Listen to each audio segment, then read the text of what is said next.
Africa के घने जंगलों के बीच में 100 गुना 100 मीटर की जगह में 222 सैनिक व अलग अलग देशों के 11 सैन्य सुपरवाइजर, जिनके पास खाने के लिए 2 वक्त का पूरा खाना भी नहीं। बिना बिजली पानी के जंगलों के बीच इन सैनिकों को घेरे हुए हजारों आतंकवादी।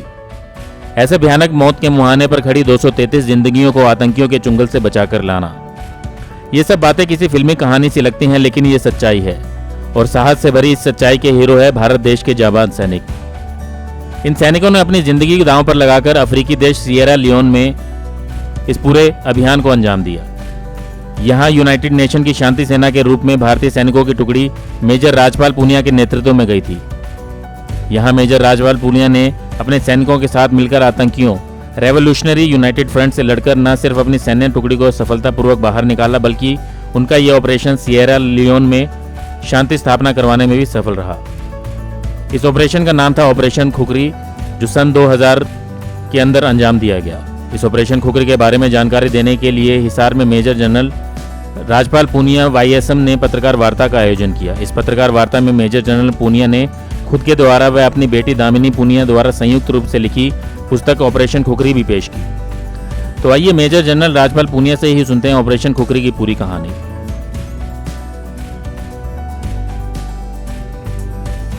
मैं आपको बताना चाहूँगा कि ये ऑपरेशन खुखरी क्या है, क्योंकि ऑपरेशन खुखरी एक ऐसा ऑपरेशन है जो आज से 21 साल पहले अफ्रीका में हुआ था। और इन 21 सालों में हिंदुस्तान को नहीं मालूम कि ये ऑपरेशन क्या था। उस ऑपरेशन के अंदर इंग्लैंड यानी कि ब्रिटिश जो अपने UK, उनके 2 हेलीकॉप्टर इस ऑपरेशन में हमारे साथ शामिल थे। उस वजह से उस ज़माने में अपना मीडिया इतना ज़्यादा पहुंच या रीच नहीं था कि अफ्रीका में हम लोग पहुंचते। तो इस ऑपरेशन के बाद कहीं न कहीं इसके ऊपर ब्रिटिश स्टैंप लग गया था कि ये ब्रिटिश ऑपरेशन था करके UK ने इसके ऊपर अपना मोहर लगा दिया था। ये किताब लिखने का मुख्य कारण ये है कि हिंदुस्तान को ये बताना कि ये हमारे देश का ऑपरेशन है। शांति सेना में इससे बड़ा ऑपरेशन आज तक नहीं हुआ है। Operation Khukri United Nations peacekeeping के अंदर इतिहास का सबसे बड़ा ऑपरेशन है। इस ऑपरेशन के अंदर मैं एक कंपनी कमांडर था, उस टाइम पर मेजर था। और शांति सेना में एक देश का नाम है सिएरा लियोन, जो कि पश्चिमी अफ्रीका के अंदर है। वहाँ पर हम शांति सेना के तहत गए थे और हमारे साथ में बाकी करीब 15-16 देशों के और भी सिपाही थे।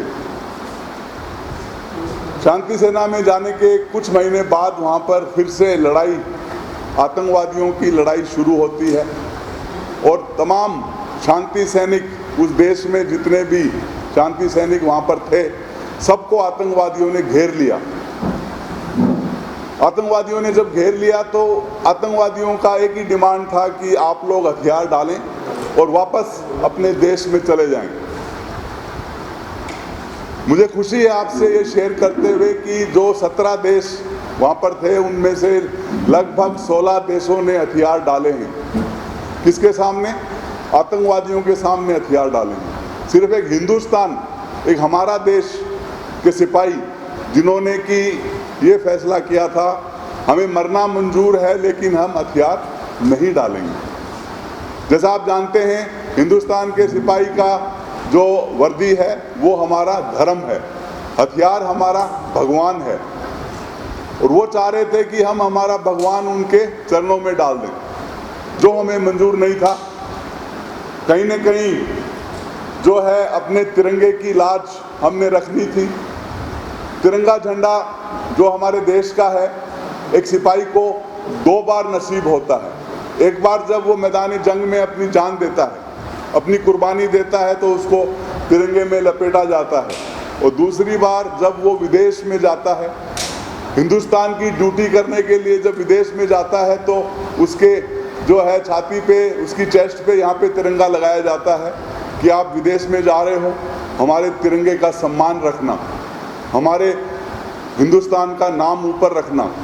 तो जब हम विदेश में ड्यूटी जाते हैं तो कहीं न कहीं दिल में ये रहता है कि मेरे देश का नाम नीचा नहीं होना चाहिए। और वो आतंकवादी समझ नहीं रहे थे, क्योंकि हम शांति सेना में थे। मैंने कोशिश किया कि कोई शांति का रास्ता निकले। लगभग 75 दिन 75 डेज उन्होंने हमको घेरा है और 75 दिन हम बिना खाने के, बिना राशन के जिंदा रहे हैं। मैं शायद एक दिल्ली में प्रेस ब्रीफिंग के अंदर मैंने बोला है, हमने घास की रोटियां भी खाई हैं। क्योंकि हमें अपने देश का नाम ऊपर रखना था। आतंकवादियों को समझाने की कोशिश की है कि जो आपका डिमांड है वो नाजायज़ है। आपका मुल्क है, हम वापस अपने देश जाने के लिए तैयार हैं, लेकिन हम जाएंगे तो अपने सम्मान के साथ जाएंगे, अपने हथियार के साथ जाएंगे। कहीं न कहीं उनको ये बात समझ में नहीं आई और वो बात समझाने का आखिरी रास्ता था ऑपरेशन खुखरी, जिसके अंदर कि हमने अपने सर के ऊपर अपना सफ़ेद रुमाल सर पे बांधा है और उसके ऊपर हेलमेट पहना है। आप समझ सकते हैं जो मैं कहना चाह रहा हूँ। सर पे कफन बांध करके हम मैदान में उतरे हैं कि भूखे मरने से अच्छा है लड़के मरेंगे, मैदान जंग में मरेंगे। और वो ऑपरेशन है ऑपरेशन खुखरी। कहीं न कहीं इतिहास के अंदर ये ऑपरेशन दब चुका था। हमारे देशवासियों को इसके बारे में मालूम नहीं था। ये किताब लिख करके मैंने ये अपने ऊपर एक जिम्मेवारी ली है कि हमारे देश को मालूम चलना चाहिए कि ये जो ऑपरेशन हुआ था, ऑपरेशन खुखरी, हिंदुस्तान का ऑपरेशन था, सबसे बड़ा ऑपरेशन था। आज तक इससे बड़ा ऑपरेशन शांति सेना में नहीं हुआ है। क्यों हमारे देश को नहीं मालूम इसके बारे में? जब से किताब निकला है मेरे पास जवान यंग लड़कों का, देश के नागरिक हैं उनका मेरे पास ईमेल डेली आ रहा है कि हमें क्यों नहीं पता था कि ये ऑपरेशन हमारे देश का है, क्यों हमारे से ये छुपाया गया। छुपाया नहीं गया था, लेकिन समय के साथ ये दब चुका था।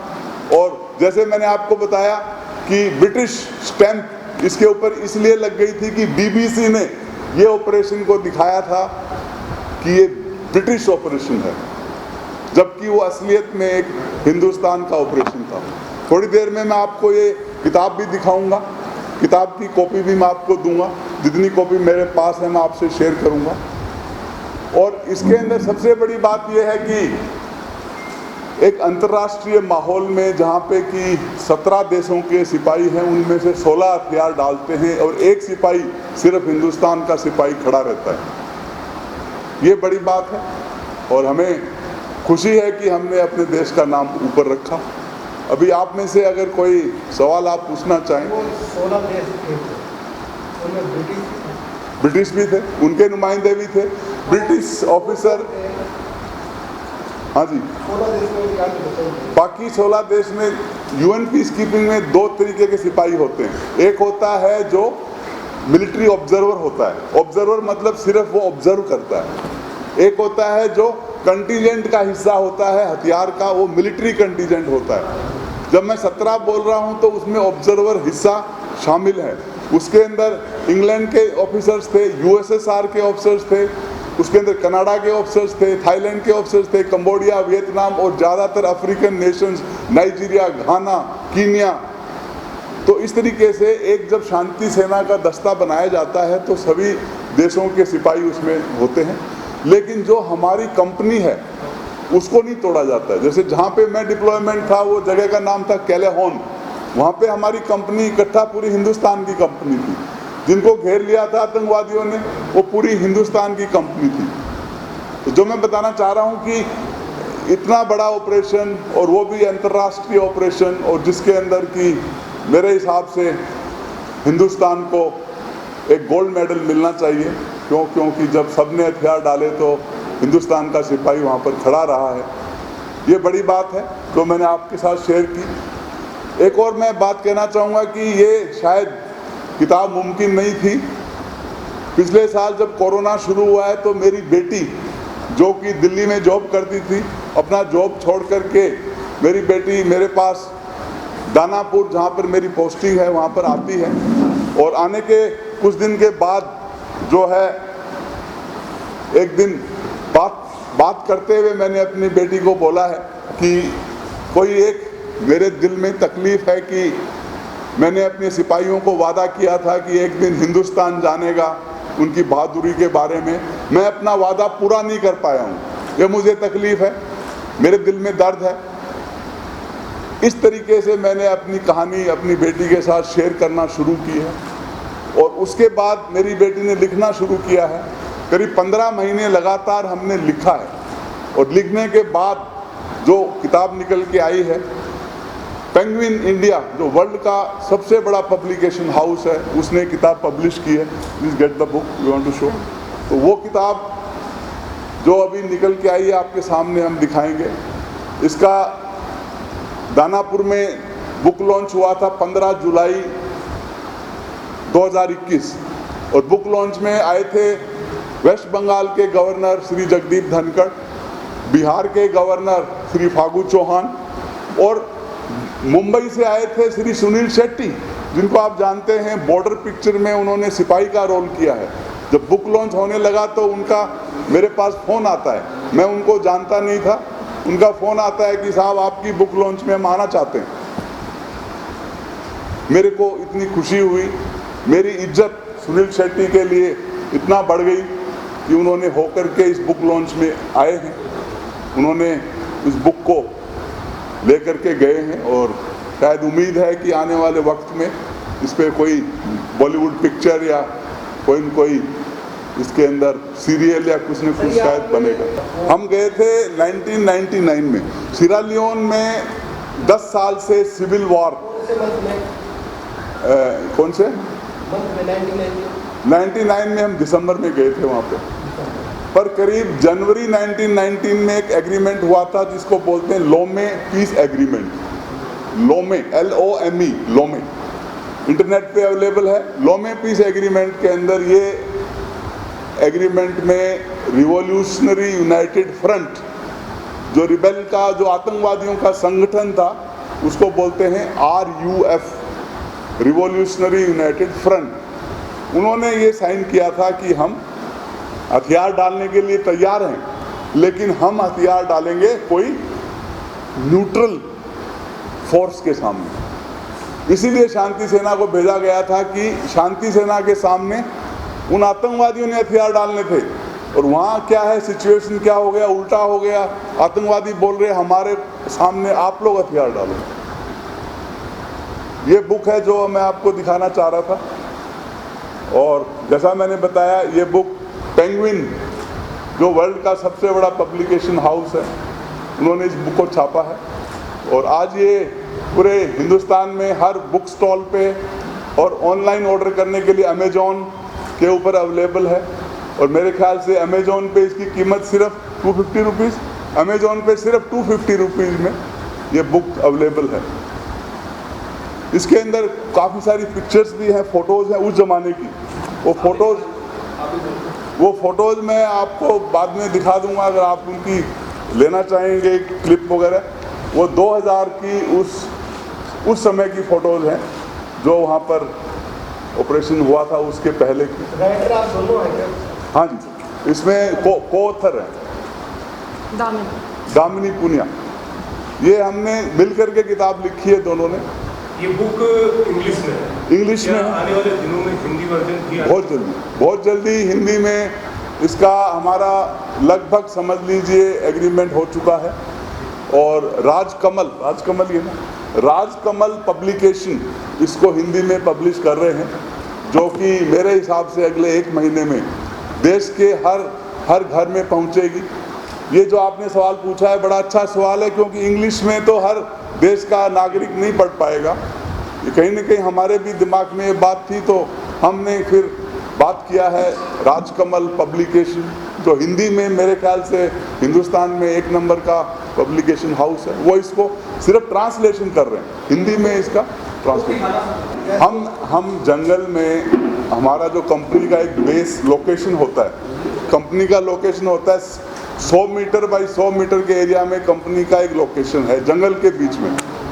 जब वहाँ पे लड़ाई दोबारा शुरू होता है तो हमारी लोकेशन को चारों तरफ से घेरा डाल देते हैं। हमारी संख्या थी 233 और वो आतंकवादी थे लगभग 1000 जिन्होंने हमारे को घेर लिया था।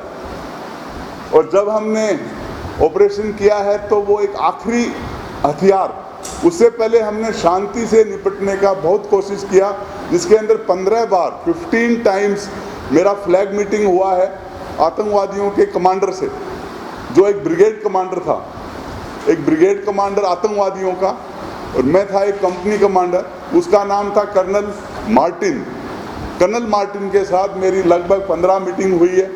मैंने कोशिश की है मार्टिन को समझाने की, और जब उनको समझ में नहीं आया तो फिर हमको हथियार उठाना पड़ा, वरना हमारी कोशिश ये थी कि शांति से कोई रास्ता निकले।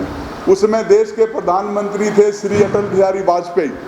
पार्लियामेंट के अंदर ये सवाल उठा था कि हिंदुस्तान के सिपाही फंसे हुए हैं अफ्रीका में, सरकार क्या कर रही है। जब पार्लियामेंट में सवाल उठा तो वाजपेयी जी ने खुद उस देश के राष्ट्रपति से बात की है, सिरालियोन के राष्ट्रपति से बात की है कि हमारे जो सिपाही हैं उनको छोड़ा जाए। उनके राष्ट्रपति ने बोला है कि ये आतंकवादी हमारा कहना मानते होते तो हम शांति सेना को क्यों बुलाते, अगर हमारे कहने पे आतंकवादी आपके सिपाहियों को छोड़ देंगे तो हमने शांति सेना को क्यों बुलाया है।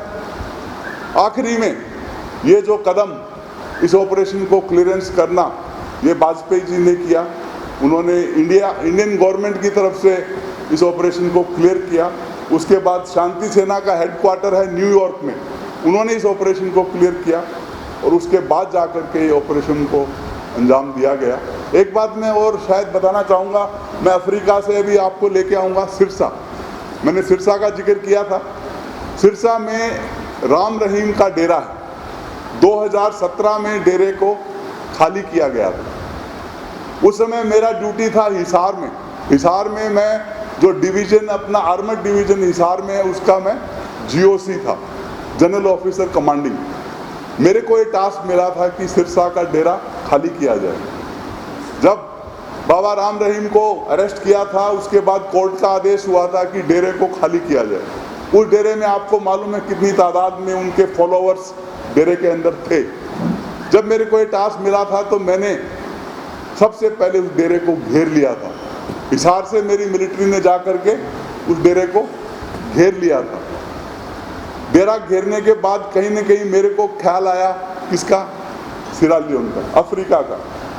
तो अफ्रीका में मेरे को घेरा हुआ था ना, अफ्रीका में तो आतंकवादियों ने मेरे को घेरा हुआ था। यहाँ मैंने घेरा बाहर से डाला था, तो मेरे को कहीं न कहीं याद आती है कि शायद अंदर वाला जो आदमी है वो शांति से निकलना चाहे तो पहले कोशिश की जाए, एकदम से मिलिट्री ऑपरेशन नहीं किया जाए। ये इस किताब में भी मैंने लिखा है कि अगर डेरा शांति से खाली हुआ है उसका मैं पूरा क्रेडिट, उसका पूरा जो है वजूद सिरालियोन को, अफ्रीका को, जहाँ पर मैंने सीखा है, वहाँ पे मैं यंग ऑफिसर था, मेजर था, यहाँ पे मैं मेजर जनरल था। जो मैंने सीखा है ज़मीन पे घेरे के अंदर रह करके, वो मैंने लागू किया है घेरे के बाहर, और उस डेरे को हमने खाली किया है बिना एक गोली चलाए, बिना एक कैजुअल्टी किए हुए। सिरसा का डेरा हमने खाली किया था। इसका जिक्र भी मैंने इस किताब में किया है कि किस तरीके से सिरसा का डेरा, राम रहीम का डेरा हमने खाली किया। उसका पूरा जो जिस तरीके से हुआ है उसका मैं क्रेडिट, उसका मैं पूरा जो बोलता हूँ अचीवमेंट का जो कारण है वो सिरालियोन था। वो पहले दिन ही निकल चुके थे, वो आपको पता लग चुका था। हाँ, तो उसके बाद में जैसे आपका जो 100 बाई 100 मीटर का कैंप था, उसके चारों तरफ कोई दीवार या टेंट कुछ था, जंगल, मतलब वो आमने सामने घेरे खड़े हुए। हाँ, अच्छा, वो ऐसा देश था जिसकी राजधानी में बिजली नहीं है उस टाइम पे। जब हम गए हैं उस देश की राजधानी में बिजली नहीं, उस देश की राजधानी में नलके में पानी नहीं आता। तो वहाँ बाउंड्री वॉल तो, दीवार तो भूल जाओ। हमें तो जंगल में इलाका मिल गया था, आपका एरिया, उसमें अपना कैंप बनाया हुआ था हमने। तो सर आप 233 233 233 तो कोई कैजुअलिटी भी हुई थी? एक कैजुअलिटी हुआ। कितनी? हमारी एक हवलदार कृष्ण कुमार सेना मेडल, वो हिमाचल के रहने वाले हैं। जब ऑपरेशन होता है तो हवलदार कृष्ण कुमार ने अपने जान की कुर्बानी दी है और हम लोगों की जान बचाने के लिए हवलदार कृष्ण कुमार ने अपनी जान की बाजी लगाई है। किस तरीके से किया है पूरा डिटेल मैंने बुक में लिखा है। एक कैजुअलिटी हुआ। हमें 10-12 को खुद चोटें लगी हैं, मेरे को भी चोट लगी है, लेकिन जो है फैटल कैजुअलिटी हमारा एक एनसीओ, एक हवलदार हुआ है। और उनके कितने मारे गए? उनके जो ऑफिशियल फिगर था वो 150, 150 आतंकवादियों का उनकी मीडिया ने डिक्लेयर किया था, पर मुझे उम्मीद है उससे ज़्यादा ही हुआ होगा। फायरिंग हुआ था। और आप ये समझ सकते हैं कि जब ऑपरेशन होता है सबसे पहला जो काम होता है घेरे को तोड़ना, सबसे मुश्किल काम होता है घेरे को तोड़ना। जब घेरे को तोड़ा है तो वो जो गांव या जो छोटा कस्बा है उसका नाम था कैलेहोन। कैलेहोन के ऊपर हमें बहुत बम्बार्डमेंट करना पड़ा। जो हमारा जो ब्रेकआउट का रास्ता है वो कैलेहोन के अंदर से निकलता था। मैंने इसमें भी जिक्र किया है कि मेरे को इस चीज़ की दुख है कि हो सकता है सिविलियन कैजुअलिटी भी हुए होंगे, लेकिन जब हमारा ड्यूटी, हमारा फर्ज होता है तो हम पहले सिपाही हैं, बाद में इंसान हैं। ये भी इसमें मैंने लिखा है कि शायद इंसानियत के नाते हमें वो नहीं करना चाहिए था, लेकिन ड्यूटी पहले है। मेरे सिपाहियों की जान बचाना मेरे लिए मेरा धर्म है, मेरा फर्ज है। 75 दिन हमने कोशिश किया है शांति से, पर जब रास्ता नहीं निकला है तो आखिरी में हमने ऑपरेशन किया है। और जब ऑपरेशन होता है तो कैजुअलिटीज़ तो होते हैं। ड्रिल है, ड्रिल समझते आप? एक ड्रिल को बोला जाएगा कि एक दस्तूर है कि 30 दिन का खाना हमारे पास रिजर्व में हमेशा रहता है, 30 डेज। उसको बोलते हैं ड्राई राशन। आपका जो सब्जी वगैरह आता रहता है, लेकिन ड्राई राशन 30 दिन का हमको रिजर्व में मेंटेन रखना पड़ता है। उसमें होता है दाल, आटा, चावल, 3 चीज़ें। ये हमेशा हमारे साथ रहती हैं। और जब ये शुरू हुआ है तो हमारे पास 30 दिन का ड्राई राशन तो था, जिसको हम 24 घंटे में एक बार खाते थे। या तो दाल रोटी खाते थे या तो दाल चावल खाते थे। 30 दिन के राशन को हमने खींचा है 60 डेज, तो उसके ऊपर हम सर्वाइव रह गए। उसके बाद आखिरी 15 दिन हमारे पास खाने के लिए कुछ नहीं था। और इसीलिए मैं बोल रहा हूँ, जब हम बाहर निकले हैं तो ये सोच के निकले हैं कि भूखे मरने से अच्छा है लड़के मरना। वो हालत थी। ये जैसे वो कस्बे में थे, आप जंगल में थे, ऐसा था क्या? वो कस्बा उनका हेडक्वार्टर था, घेरा चारों तरफ से था। उस कस्बे से हमारी लोकेशन 500 मीटर थी, तो आप समझ सकते हैं। तो कस्बा भी घेरे के अंदर ही था।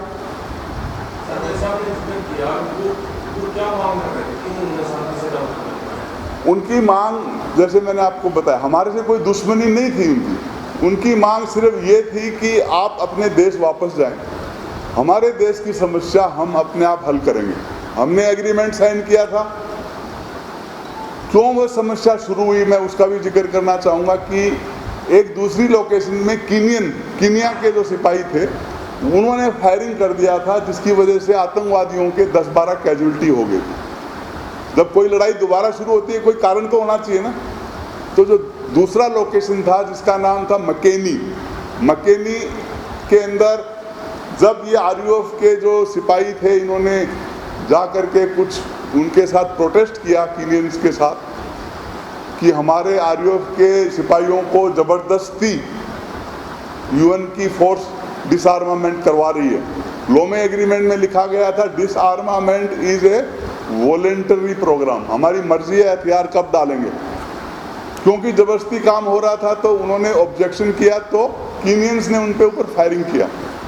उससे 10-12 RUF के सिपाही या बोलो उनके आतंकवादी जो है मारे गए।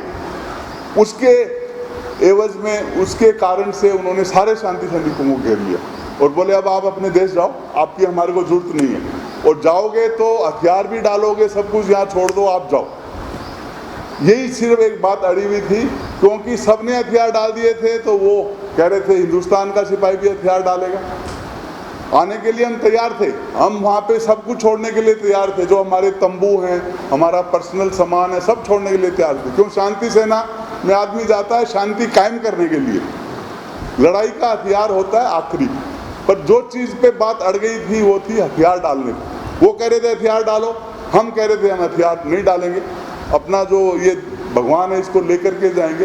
तो इतना एक ही शर्त थी जो बीच में अड़ी हुई थी। हर बार जब मैं मीटिंग करता था मैं कोशिश करता था उनको समझाने के लिए कि ये जो हिंदुस्तान का सिपाही है ये पूजा करता है, शस्त्र पूजा होता है हमारा दशहरे के ऊपर उपलक्ष्य में, हम इसको भगवान मानते हैं। आप ये हमें ले जाने तो ठीक है, आपका देश है, हम यहाँ आपके देश पे ज़बरदस्ती आपके साथ लड़ने नहीं आए हैं, लेकिन आप इस चीज़ को समझें। जब वो नहीं समझे तब हमें, और जैसे मैंने आपको बताया जब खाना ख़त्म हो गया है तो भूख से क्यों मरना है, फिर मरना है तो लड़के मरना है। और इन 3 महीनों में लगभग हमारी फैमिली से, हमारे बच्चों से कोई संपर्क नहीं था, कोई फ़ोन नहीं था, कोई चिट्ठी नहीं थी। हमारे फैमिलीज़ को पीछे बताया जा रहा था कि अभी उम्मीद छोड़ दो, अभी शायद नहीं आएंगे। तो किस तरीके का माहौल होगा आप सोचिए। तो आप यूएन के संपर्क में थे उस टाइम? हाँ, रेडियो सेट से हमारा जो यूएन का हेडक्वार्टर था, सीरा लियोन में जो हमारा हेडक्वार्टर था उसको फोर्स हेडक्वार्टर बोलते थे। रेडियो सेट से हमारा संपर्क था। वहाँ से कोई इंस्ट्रक्शन आपको आ रही थी? इंस्ट्रक्शंस हमारे को आ रही थी कि आप मैन ऑन ग्राउंड है। मैन ऑन ग्राउंड उसको बोला जाता है जो ज़मीन पे आदमी है। आप कंपनी कमांडर हैं, आप जो फैसला लेना चाहें वो ठीक है। आप समझे इस आदेश का मतलब, जो आप फैसला लेना चाहें अपने सिपाहियों के हक में आप ले सकते हैं। इसका मतलब वो कहीं न कहीं ये भी समझा रहे थे कि अगर आप निकलना चाहें तो निकल भी सकते सर कीनिया भी उस 16 देशों में शामिल? हाँ जी, कीनिया ने पंगा किया, वो नहीं बात है। हाँ, वो हथियार भी डाले कीनिया ने, फायरिंग भी किया, उसके बाद हथियार भी डाले। और आपका सिर्फ बता रहे थे कि आप उनको कह रहे थे कि हम यहाँ चले जाएंगे लेकिन हथियार हमें नहीं बता रहे थे।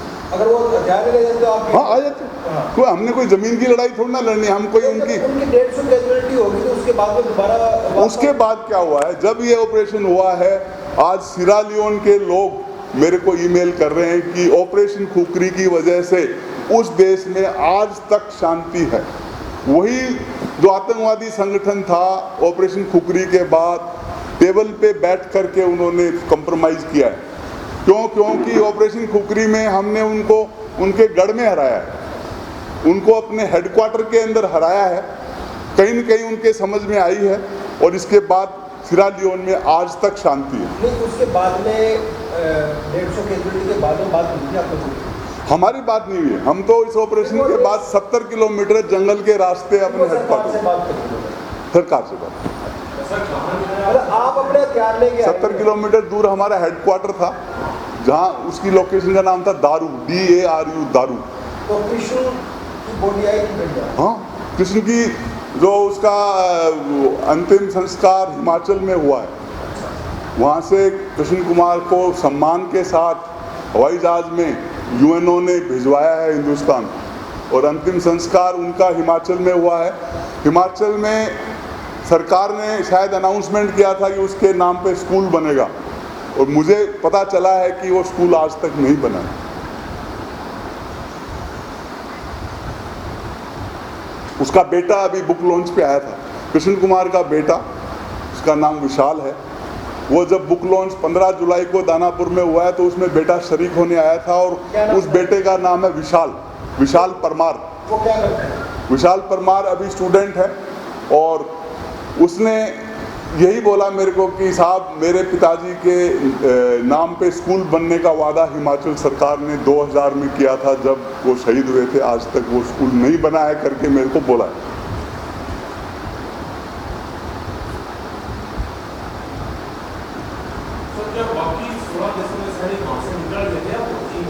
निकल गए थे, जो हथियार डालते गए उनको उस आतंकवादियों के संगठन वाले उन्हीं के ट्रकों में लोड करके लाइबेरिया में ले जाके छोड़ते थे। वहाँ से लाइबेरिया क्या था, पड़ोसी देश था।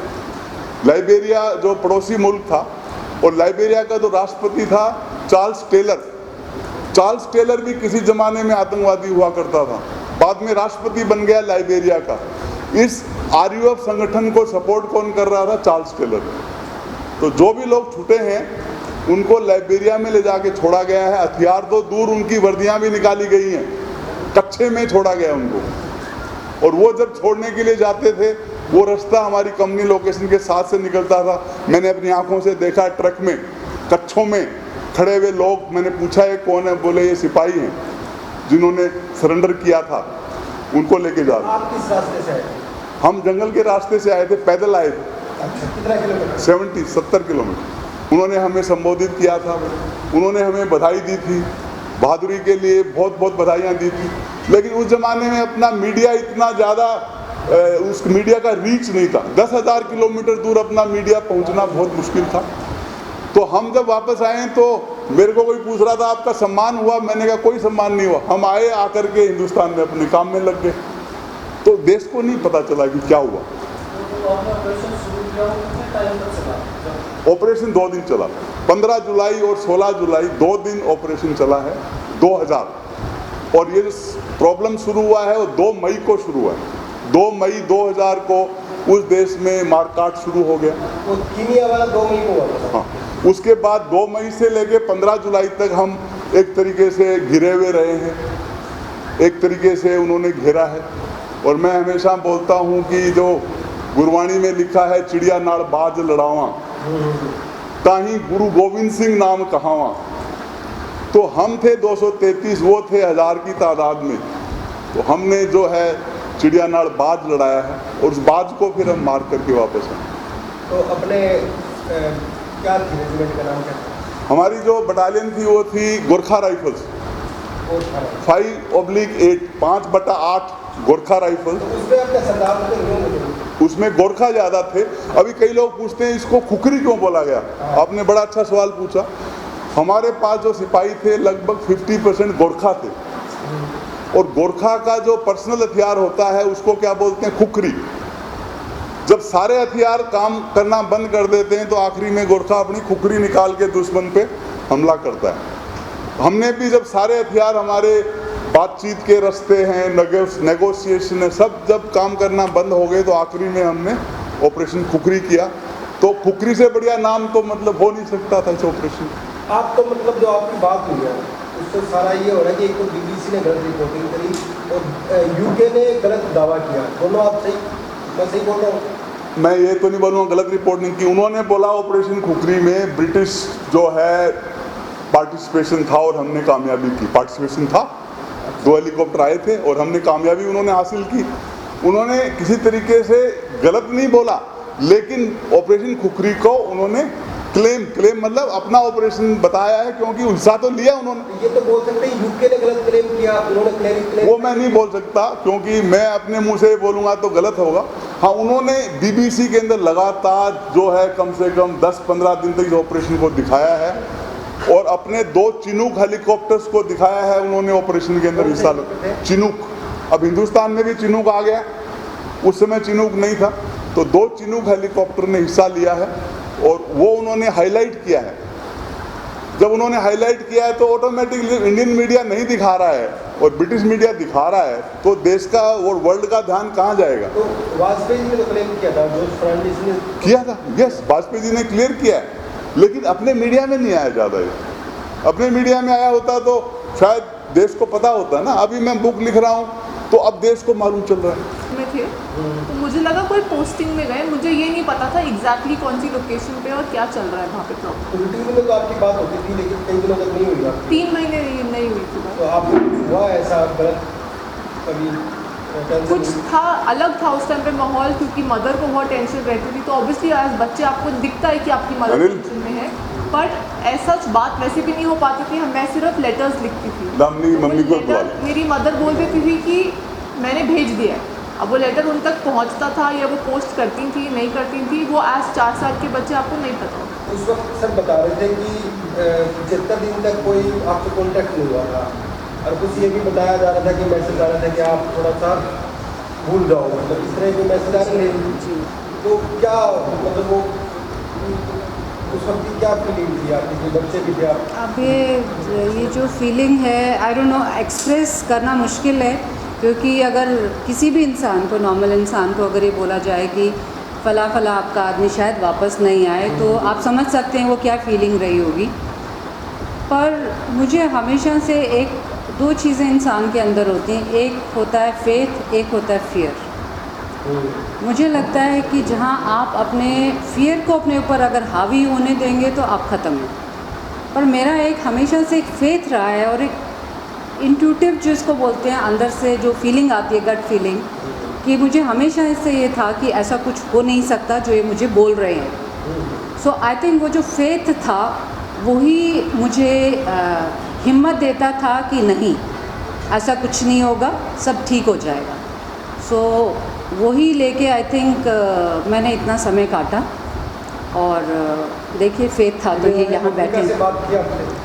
हाँ, एक बार बीच में फ़ोन आया था बट आवाज़ नहीं आई थी। ऑपरेशन के बाद, लेकिन उस वक्त तसल्ली हो गई। नहीं, आवाज़ नहीं आई ना, बोल रहे हो, हमें पता नहीं था। ये तो इन्होंने बाद में आके बोला कि मैं ही फ़ोन कर रहा था, पर मुझे नहीं पता कि ये फ़ोन कर रहे थे कि नहीं कर रहे थे। पर हाँ, ज़रूर मुझे किसी ने फ़ोन करके ये ज़रूर बताया था कि ठीक हैं, कोई प्रॉब्लम नहीं है। जब ये ऑपरेशन हो रहा था या जो 75 डेज़ का जो वो स्टैंड ऑफ था उस टाइम पे, तो कितने लेटर लिखे थे आपने? पता नहीं, लेटर तो हर आई थिंक दूसरे दिन लिखते थे, कितने पहुंचते थे कितने नहीं पहुंचते थे, पहुंचा नहीं है कि नहीं पहुंचा होगा। तो वो बाद में भी नहीं पहुंचे थे? बाद में मिल गए। हाँ, है हेडक्वार्टर आने के बाद मिले हैं, जो एक कहानी जिसके लिए हमारे देश के अंदर हर देशवासी को गर्व होना चाहिए, वो कहानी हमने लिखी है। और जैसे बताया, हिंदी में भी लेके आएंगे ताकि हर बच्चा पढ़ सके। देश में बहुत ऑपरेशन हुए हैं, उन पर लिखा भी बहुत गया है। विदेश के किसी ऑपरेशन के बारे में मेरे हिसाब से कोई भी लिटरेचर नहीं है। और इस तरीके का जिसमें कि शांति सेना में आप इतने देशों के साथ काम कर रहे हो और वहाँ पे किसी न किसी तरीके से हिंदुस्तान का सिपाही 1 नंबर पे आता है, गोल्ड मेडल लेता है, और वो गोल्ड मेडल का मालूम नहीं चलता है। क्रेम कोई और कर जाता है। हाँ जी, 60 दिन का इंतजार किया था, तो 61वें दिन शुरुआत किसने की? हमने की। हाँ, ऑपरेशन जब हुआ है तो शुरुआत हमने की। उनको तो सपने में भी उम्मीद नहीं थी ये ऑपरेशन करेंगे। उनको ये लग रहा था कि हम इन पे घेर लिए हैं, किसी न किसी दिन हथियार तो डालेंगे, आज नहीं डालेंगे कल डालेंगे। खाना खत्म हो गया, जब भूख से आदमी जब होता है परेशान तो हथियार डालेगा। उनकी उम्मीद ही नहीं थी कि हम ऑपरेशन करेंगे, सपने में भी उन्होंने नहीं सोचा था।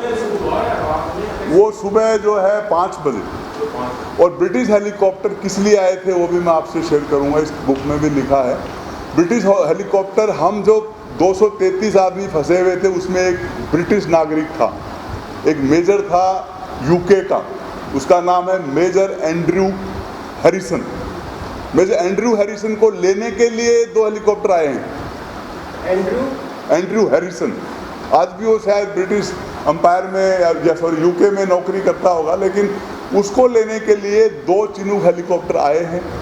और चिनूक हेलीकॉप्टर ऐसा है जो रात में भी उड़ सकता है, इसीलिए 4 बजे के करीब आए हैं। सबसे पहले उन्होंने एंड्रयू हैरिसन को निकाला है और उसके बाद हमारा हमला शुरू। 233 में से सारे इंडियन नहीं थे? 233 में सारे इंडियन नहीं थे, उसमें सिर्फ मिलिट्री ऑब्जर्वर फॉरेनर थे, और जो मिलिट्री ऑब्जर्वर फॉरेनर थे वो 11 थे, उसमें पाकिस्तानी भी एक था। और पाकिस्तानी ऑफिसर जब जाने लगा है तो उसने मेरे को बोला है कि मैं हिंदुस्तान की फ़ौज को सलूट करता हूँ। उसका नाम है मेजर रफ़ीक। मेजर रफ़ीक ने बोला है कि मैं हिंदुस्तान की फ़ौज की शरण में रहा हूँ, लेकिन मुझे कभी नहीं लगा कि मैं हिंदुस्तान की फ़ौज के साथ था। धन्यवाद देता हूँ, सलूट करता हूँ। क्यों बोला? क्योंकि हमने खाना नहीं खाया, लेकिन जो हमारा धर्म है उसको नहीं भूले। उस पाकिस्तानी ऑफिसर को पहले खिलाया। हमारा जो संस्कार है, हमारा जो धर्म है, जो मेहमान है उसको देखना हमारी संस्कृति है। हमारे पास खाना कम था, लेकिन हमने कभी भी ये नहीं सोचा कि इसको खाना नहीं मिले, हमने बाद में खाया, पहले उसको खिलाया। इंडियन सोल्जर 222 थे या इससे भी कम? 11 कम कर दो, 233 में 11 कम, क्योंकि 11 जो थे वो अलग अलग मुल्क के मिलिट्री ऑब्जर्वर थे। वो हमारे कैंप में उनको हम छुड़ा के लाए थे, पाकिस्तानी ऑफिसर को। तो वो भी एक पाकिस्तानी, 12 कम है। 11 पाकिस्तानी, 11 में शामिल है। इसको पकड़ लिया था आतंकवादियों ने। किसको? पाकिस्तानी ऑफिसर को। मैंने खुद छुड़वाया, उसको छुड़ा करके अपने कैंप में लेके आया हूँ। किसने पकड़ा था? आतंकवादियों ने। अच्छा, उनको? मेजर रफ़ीक को। उसको छुड़वा के मैं लाया हूँ, अपने कैंप में लाया हूँ, 75 दिन अपने साथ रखा है। जैसे मैंने बोला, खाना हमने नहीं भी खाया, उसको खिलाया है, तभी उसने जाते समय सलूट किया है। वो मैं आपसे वीडियो भी शेयर करूंगा इसका, जो शायद सुरेंद्र जी को दूंगा। ऑपरेशन जब के दौरान चिनूक हेलीकॉप्टर आए थे तो ऑपरेशन आपके शुरू होने से पहले आए थे? ऑपरेशन के साथ सिंक्रोनाइज था कि जैसे ही चिनूक आएंगे वैसे ही ऑपरेशन शुरू हो जाएगा। सरप्राइज हेल्प किए हुए जी, हमारे पास एक दो ऐसे लोग थे जो पैदल नहीं चल सकते थे, हमने उन्हीं चिनूक में उनको भी भेजा निकालने के लिए आए। नहीं, वो अपने ऑफिसर को लेने आए, पर उसी हेलीकॉप्टर में हमारे कुछ ऐसे जवान थे जो शायद जंगल के रास्ते 70 किलोमीटर चलने की हालत में नहीं थे, उनको भी हमने उस हेलीकॉप्टर में बैठा दिया। जो भी हमारे बीमार आदमी थे उनको भी निकाला है, और ये 11 आदमी को भी वो लेके गए, जो 11 मिलिट्री ऑब्जर्वर थे उनको लेकर के गया हेलीकॉप्टर। हम पैदल आए हैं, उनको हमने हेलीकॉप्टर में भेजा। तो इसमें सर मतलब अपने देश की सरकार क्या कर रही थी? 222 सैनिक वहाँ फंस गए, वो अपने एक सैनिक मैंने आपको बताया कि देश की सरकार जो भी कर रही थी अपनी कोशिश कर रही थी, और जैसे मैंने बताया कि प्रधानमंत्री जी खुद बात कर रहे थे यूएन हेडक्वार्टर में, लाइबेरिया के जो प्रेसिडेंट है उनसे बात कर रहे थे। बाद में मेरे को बताया गया कि हिंदुस्तान की सरकार ने बहुत कोशिश किया, ऐसा नहीं है कि कोशिश नहीं किया, पर वो जो आतंकवादी संगठन था वो अपने देश के राष्ट्रपति की नहीं मान रहा है तो बाहर वालों की कैसे माने। कोशिश में कोई कमी नहीं है, और ये भी तो एक कोशिश है, उन्होंने क्लियरेंस दिया है ऑपरेशन को, इज्जत से वापस आए हैं। ये भी तो बहुत बड़ा एक हमारी सरकार का ही तो क्लियरेंस हुआ है ना, जिसके अंदर की वो खुद आए वहाँ पे सिरा लियोन में, जॉर्ज फर्नांडिस खुद आए हैं, यहाँ से सरकार ने ऑपरेशन को हरी झंडी दी है, तभी ऑपरेशन हुआ है, तभी इज्जत से वापस आए। तो ये कहना गलत होगा कि सरकार ने कोशिश नहीं की। सरकार ने कोशिश की, और कोशिश जब कामयाब नहीं हुई तो इस ऑपरेशन को क्लियरेंस किया, हम लड़के वापस आए। आप तो सर 222 233 गुना जैसा बता रहे हैं, वो एक जाते हैं, कोशिश तो वो मान करती है कि बराबर में सैनिक वो उतारते हैं वहाँ पे। इस ऑपरेशन भेजा है इस ऑपरेशन में एक बटालियन को यहाँ से भेजा है। जो हम कैलेवन से निकले हैं तो ये बटालियन हमारे को रास्ते में मिली है। पैरा कमांडोज को भी भेजा है। इस ऑपरेशन से पहले यहाँ से सिपाही गए हैं, ऐसी बात नहीं है कि हम अकेले ऑपरेशन किए हैं। उसमें जो दूसरी तरफ से एक लिंकअप फोर्स आया है, उसमें हमारी बटालियन थी जो यहाँ से गई है, पैरा कमांडोज थे। उनके पहुंचने से पहले आपने ऑपरेशन सक्सेस कर दिया था? नहीं, ऑपरेशन में शामिल कैलेवन से हम निकल गए थे, पर रास्ते में हमें मिले वो। आधे रास्ते में हमारी हिंदुस्तान की बटालियन का हमारे से संपर्क होता है। जाते हुए मिले ना आपको, 150 कैजुअलिटी करने के बाद मिले ना? 150 टोटल बता रहा हूँ। अभी कैलेवन में कितने में, रास्ते में कितने में, पूरे रास्ते में लड़ाई हुई है। ये नहीं है कि सिर्फ कैलेवन में लड़ाई हुई है। अच्छा, 70 किलोमीटर लड़ाई करते गए? हाँ, एक बार निकल गए, उसके बाद वो पीछे से हमारे को जो आतंकवादी है उन्होंने पीछा किया। तो ये लड़ाई सिर्फ 2 घंटे की नहीं है, पूरा 2 दिन चली है, और उसी में हमारा हवलदार कृष्ण कुमार शहीद हुआ है, रास्ते में अम्बुश हुआ है। शाहरुख खान जो फिल्म बनाना चाहे थे उसकी जो स्क्रिप्ट थी वो कहानी के हिसाब से नहीं किया, एक्चुअल के हिसाब से नहीं की, फैक्ट्स नहीं होता। अगर आपके फैक्ट्स के हिसाब से बनाना चाहे तो आपके हिसाब से कौन एक्टर जो होना चाहिए? मैं ये नहीं कह पाऊँगा, वो तो उनका डिसीजन है, क्योंकि ये मेरे लिए तय करना ठीक नहीं होगा, वो उनकी मर्जी है। पर अगर कोई बनाना चाहे तो बहुत अच्छी बात है, क्योंकि जितना एक किताब नहीं पहुंच सकती है उतनी एक पिक्चर या एक सीरियल पहुंच सकता है। वो शायद बच्चा भी देखेगा। आपके दोस्त रणदीप हुड्डा भी? हाँ, क्यों नहीं। रणदीप हुड्डा